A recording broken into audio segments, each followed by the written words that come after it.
Good afternoon, everyone, for those of you joining us live in North America. And thank you for the opportunity to lead this discussion. I would like to first acknowledge contribution from my colleagues, Dr. Liang Zhu and my graduate student, Valentina Bonilla. Now, this talk, the way I structured it is it's not going to be your typical science talk in that there are no conclusions or clear set of observations that I'm going to try to explain with modeling. Instead, my aim for this talk will be to start a conversation. And in this talk, I will concentrate on geodynamic models of rifting that are coupled to surface processes model and the effects on the resulting sedimentary basin architecture that's based on a set of assumptions. Now, the methods that I outline here are, however, applicable across the board through rifting, though rifting, as many of you may know, it does surprisingly offer a bit more complex scenario in this regard. Okay, first, let's introduce the geodynamic model.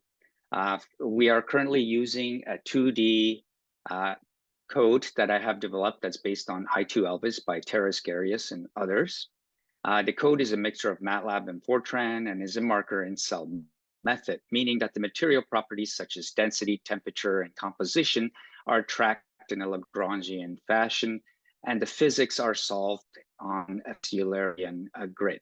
Now, this approach allows us to track different rock properties, such as sediment versus basement rock, temperatures, melting, water, the age of sediment deposition, for example, at a very high resolution.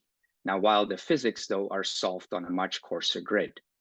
We can also track various surfaces, as shown here on the bottom, such as topography, stratigraphic horizons, and as well as space transitions if we're interested in a deeper mantle. The deformation of rocks is modeled in this code with the nonlinear viscoelastic plastic rheology, and we include brittle failure with melt fluid weakening, as well as linear strain weakening and time-dependent healing. Okay. Now, all of the geodynamic models that I'm going to present here to you today start with the same initial model, which is a 35-kilometer continental crust, granodiorite with wet quartzite rheology that overlies a dry olivine lithospheric mantle down to the 1300 degrees C isotherm, and then a dry olivine astenospheric mantle. Our models are seeded with a thermal perturbation. You can see that down here at the bottom of the base of the lithosphere to make sure that the majority of the deformation is near the middle of the model space. The box that you see at the top, kind of shaded here, represents the pre-existing weakness area. And this region, we define that as an area where we use randomly distributed accumulated plastic strain to weaken this area. This is in a way to model things such as perhaps mobile belts or some other pre-existing heterogeneity in the crust. We use the concept of sticky air and or water to mimic the free surface and to allow the surface to freely deform. For those of you not familiar with sticky air, it's a rock, basically a rock property in this geodynamic model that has the properties of air with the exception of viscosity that is fixed at 10 to the 18 Pascal seconds. Okay, the arrows, the blue arrows that you see here on the side of the geodynamic box model represents our boundary conditions. We extend the model by pulling on the left and right sides, and we have a mass inflow material at the bottom to conserve mass. All the models will have the same extension rate, full extension rate of 5 millimeters per year, or half extension rate on each side of 2.5 millimeters per year. Okay, so I'm going to next show the an animation of the evolution of extending a lithosphere. There is no surface processes present in this extension, and so this is running for 15 million years. What you see here in the white lines are your isotherms. We kind of use different colors to stratify the upper crust so that you can see the deformation in the upper crust. The lower crust is just a single color. And then when the blue comes in, that's that mantle lithosphere that starts coming in as we thin the lithosphere. Okay. Now, this is for a model where we had a 100-kilometer wide weak zone. So it generates quite a wide rift architecture. On the bottom, you see that it spans about that 100-kilometer span distance. Now comes in coupling in the surface processes. So traditionally, surface processes, the importance of the surface processes in tectonics is well known. And there have been many different approaches to coupling these. And this goes back to more than 30 years now.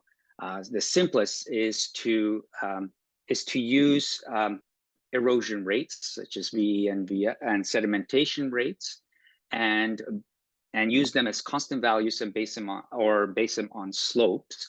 And then if you are above a particular, say, sea level, so if you're at an elevation above a sea level, you would have erosion happening. And if you're below sea level, you would have sedimentation and no erosion.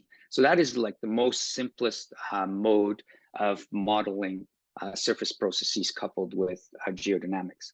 Another simple and computationally efficient method is to use something that's called a downhill diffusion method. This method has been also in use for about 30 years now. This uses the concept of diffusion, which is shown here in the equation below, where Ks represents the downhill diffusion coefficient. Don't mistake this Ks to be the same as a hill slope diffusion coefficient that's used in other landscape evolution models. This is a different coefficient, and it can be as high as 10,000 meters squared per year as a result. On the bottom left here, I've shown the application of a downhill diffusion landscape evolution model on an initially, peak topography that's got sharp peaks. And so that's the black line defined by the initial. And the blue line represents the final topography after this downhill diffusion coefficient is applied. The red region signifies the area where we have sediment deposition that's driven by this diffusion. In this type of a model, you don't need to define sea level. Deposition will naturally occur in valleys, and erosion will naturally occur in areas of high topography. However, the deposition, this is a good model for very long-term evolution of landscapes, as I mentioned. However, if you're more interested in the detailed stratigraphic architecture or trying to compare this with the sedimentary record, you can see that the deposition is kind of unphysical in that you have very high deposition upslope. There is no there's no creations of deltas or any sort of that fine detail that you can get with other landscape evolution models. So a more sophisticated approach is to use a stream power law based landscape evolution model. There are quite a few models out there. That the two that come to my mind, the one that I like to use is Fastscape, but we've also been using another code called Badlands. And this is a landscape evolution model where changes in the topography are characterized by fluvial erosion, that is by incision, coupled with fluvial deposition and processes, as well as fluvial and lacustrine deposition. And so one such model, as I mentioned, is Fastscape, that's developed by Jean Branche, Jean Willett, and others. And the general sort of equation is shown here, where you have the topography given by H as it changes through time. This equation is obviously integrated through time. U is the uplift or subsidence provided by the tectonics. We also have the fluvial erosion, which is characterized by an incision or erosion coefficient Kf, precipitation P, upstream area A, and the slope, which is the gradient of H. Fluvial deposition is then governed by this term over here, and this can be tuned by a factor G. If you have 0, then all of the sediment is flushed out from the system into an area of deposition, such as lakes or marines. If G is greater than 0, then you will have deposition along the streams. Lastly, to simulate hill slope processes, so these are the fine scale processes. On hill slopes, you can use a diffusion process for this, and this is then coupled into the stream power based landscape evolution model. Now, this model can be is traditionally done in 2D, meaning a map view, but you can also collapse this into a 1D model, and a 1D model of this type of process has been referred to as erosion on a line model, and there's been some work done on that in about 20 years ago or 10 years ago. It is no surprise that a 1D erosion on a line model would be computationally fast, but they are limited it to because they essentially just modeled a single stream channel evolution, and they don't accurately capture, for example, the full scale 3-dimensional sediment redistributions in the system. Now, just to compare a diffusion model to, say, erosion on a line model, on the left is that the downslope diffusion model that I've shown earlier, and on the right, it's the same model with a stream power law and an aggregation deposition function, which you can see that we have the stream channels are incised into their stable stream profiles, and where we have deposition is shown by the red flat line. So the basin is aggregatedly filled flat, and below this, the basement is preserved. Okay. But that is erosion on the ask a question, or just a clarification question. At what point do you introduce the hill slope diffusion process in this? The hill slope diffusion process is coupled together automatically with it, right? So in this case here, I don't have very high diffusion coefficient, so you still see the peaks. But if you did apply a higher diffusion coefficient, then this peak would round off and decrease. The idea is that these are sort of applied sequentially in the model. You do the sort of tectonics and the fluvial processes, and then that's right. Gotcha. Correct. Thanks for clarifying.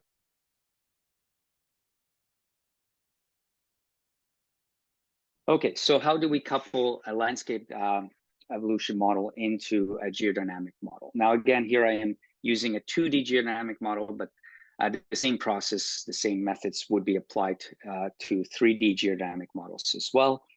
And I think more or less, this is kind of the standard approach to doing this. I think some of the aspect and fastscape coupling approaches is along these lines as well. So first, we solve the geodynamic equations, and we know that geodynamic time step to geodynamic problem, the time steps can be anywhere between 15 to 30,000 years, depending on, for example, how fast things are moving, whether you have melt included or not. But generally, that's about this, the order. It could be as high as 75,000 years. After the single geodynamic time step, you can obtain velocities of points along the track topography surface, right? So in our case, we use a kind of a level set approach to tracking the topography. And so we can obtain the velocities on the surface. We also need to determine sea level if we're interested in the action of lakes or sea on the coastal processes. Once that is determined, a fastscape model is called.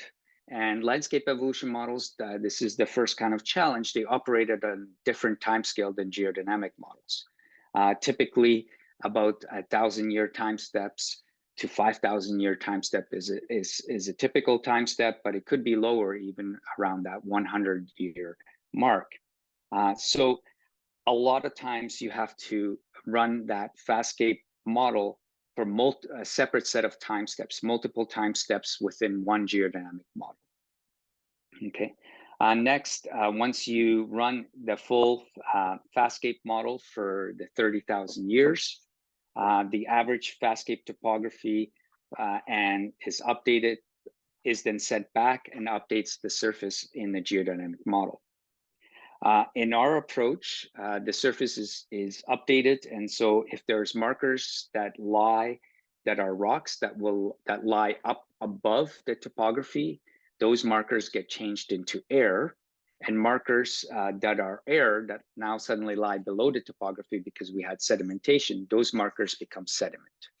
Okay. And the process is repeated. I'm just gonna focus on the next step here. So as I mentioned, in our geodynamic model, we can track surfaces, and we do this through kind of a level set approach. And so we have here a non-uniform grid that we use in our geodynamic model. Fastscape, we tend to use a uniform grid for that. So this already represents a difference. Fastscape grids, usually you want to be a kilometer or less in resolution. A geodynamic grid, if you want to cover, say, hundreds of kilometers to thousands of kilometers, you need to have a variable grid, for example, to be able to do that, to make a computation feasible. So here, in this case, we use 500-meter resolution in the region of high deformation and a lower resolution at the edges of the model.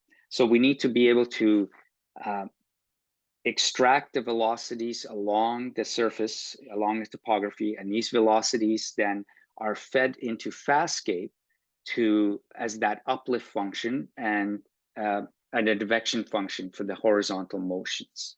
Okay, and this is where kind of the first problem that I think arises in coupling landscape evolution models with geodynamic models is that the landscape evolution model is inherently 2D. It's a surface. It's just a surface that's being deformed and morphed, but it has no depth to it. And it turns out that even though Fastscape has the capability to track things like horizons and basements of sediments, it uses the uplift and horizontal motions of the surface. But in geodynamics, we're talking, even though this is a 2D model, it's a slight depth, the velocities will vary with depth. And so I've shown this here as an example from one of the models that I ran.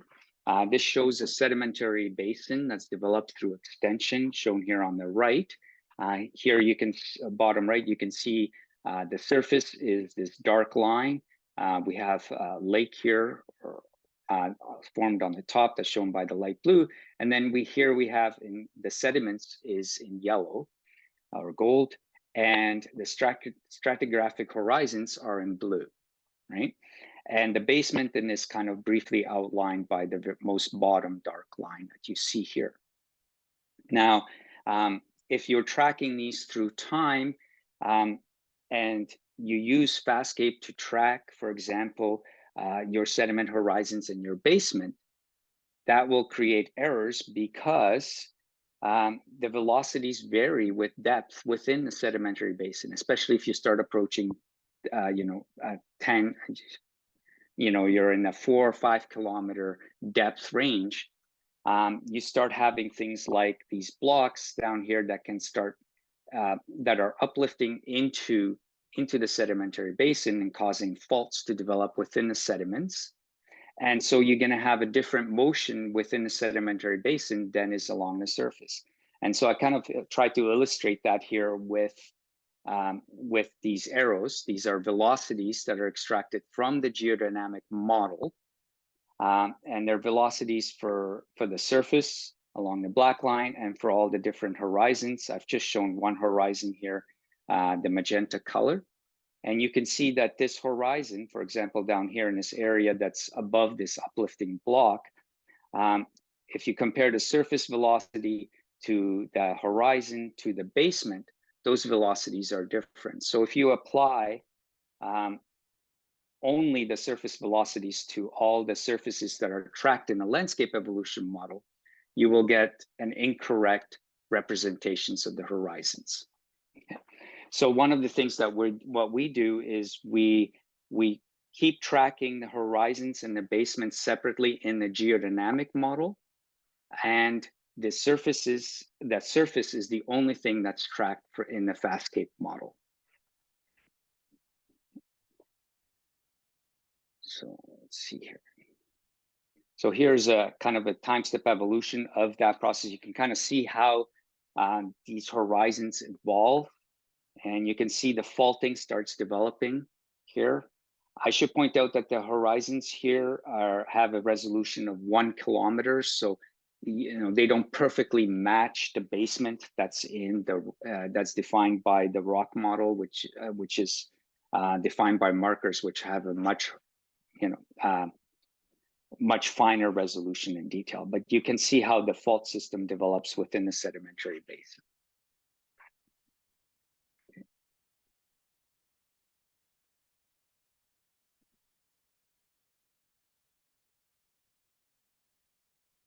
Okay, so our next big challenge with coupling landscape evolution models, and this is perhaps a challenge of my own doing in terms of that I'm really interested in the East African rift system and the role of rift lakes in these systems. So one of the things that we are trying to accomplish is to be able to couple in the effects of lakes.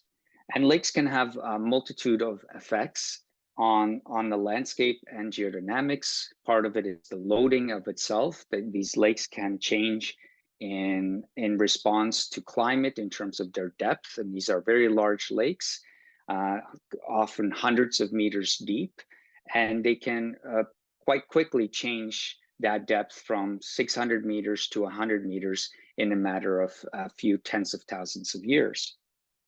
So that is one of the things that we're interested in. My group is modeling how the lakes affect the geodynamics. But as well, lakes do affect the landscape evolution because they create a local base level. All of the streams try to align themselves to the base level of the lake as if it was a sea. Okay. So, and this is a very difficult part to incorporate into geodynamics because sea level is kind of arbitrary in our 2D box, right? We start a landscape, we rift it, and if topography grows, do we know, is it above sea level? What is our sea level, right? So the way that we play around with lakes, that's another story for discussion about landscapes, is that landscape evolution models do not conserve water. So I think there's only one model that's kind of being developed right now that can conserve water, where we can fill a lake up to a particular level depending on how much precipitation there is and evaporation. Right now, sea level is the best bet that we have, but sea level is absolute and we have to control it. So one way that we control sea level is we impose a maximum sea level that we can have. And this is just to ensure that we never flood our entire continent if there's so much subsidence in the rifting model that everything gets flooded. The other thing that we impose is a maximum depth. So we impose a parameter where we look for the lowest point within our rift system, and we say that the lakes can be only as, say, 600 meters deep, okay? And so then we adjust the sea level based on this maximum depth. And this keeps the lake level constant within the model, and it moves dynamically, but we never tend to flood the entire continent. Now, the other challenge that we found with this approach is that in Fastcape, at least the current version that uses the Fortran library, there are no internal base levels. So you can't fix a base level such that the streams will adjust to this lake level within the interior of the model. Everything is governed by the boundary conditions on the edges of the landscape evolution model. So if we drop our sea level below the boundary conditions, which are at 0 sea level, what happens is that this whole area will not respond to this lake level drop, and it will not increase the incision.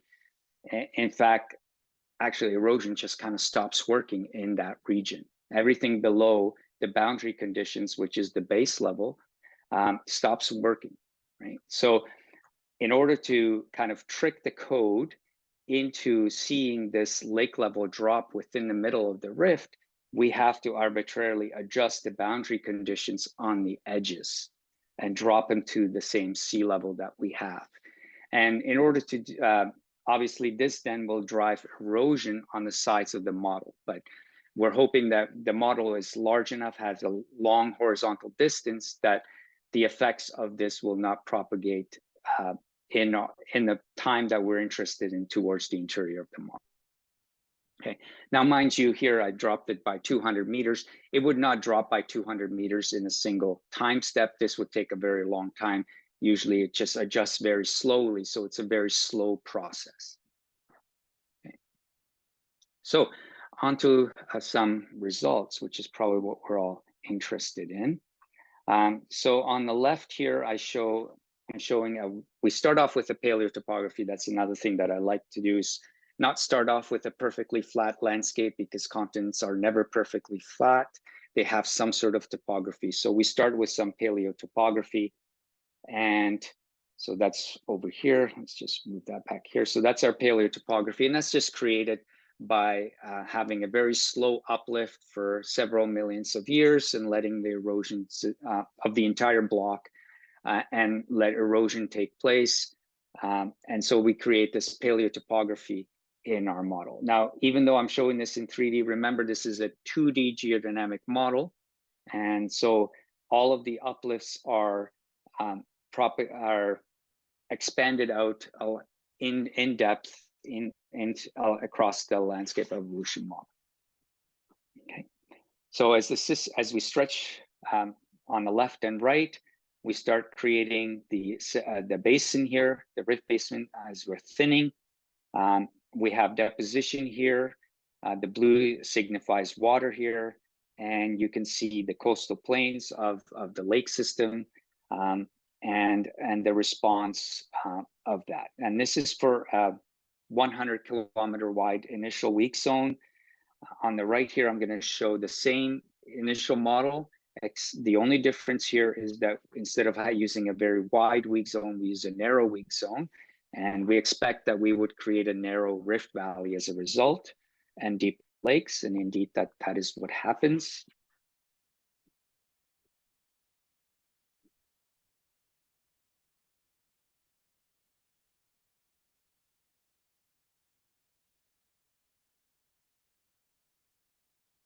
Okay, so we have a much narrower zone of deformation, a deeper sedimentary basin, a deeper lake develops as well in response to this narrow zone. And we have these large deltas as well that develop. One of the interesting things here is by using an initial kind of paleotopography, an initial topography, we can tend to generate three-dimensional features within the landscape evolution model, even though we're driving everything by a 2D uplift function that's just propagated across. So some of the differences, how do things look at from the geodynamic side? We kind of saw it from the landscape evolution side. So on the top left, you see a wide rift 100 kilometer weak zone extension with no erosion, and the accumulated plastic strain delineates the faulting in the system, the brittle faulting in the system. Whereas at the bottom, we have erosion. So we have deposition within the sediment system. This is a wide rift, so we have multiple sedimentary basin across the region, multiple faulting that develops in response to this. And on the bottom right is a narrow rift region. Again, this would be a 25 kilometer weak zone that we started with instead of 100 kilometer as the wide. And so we have a much larger sedimentary basin that's focused in the center. There's only a single one, and the zone of faulting is also narrow in response to this.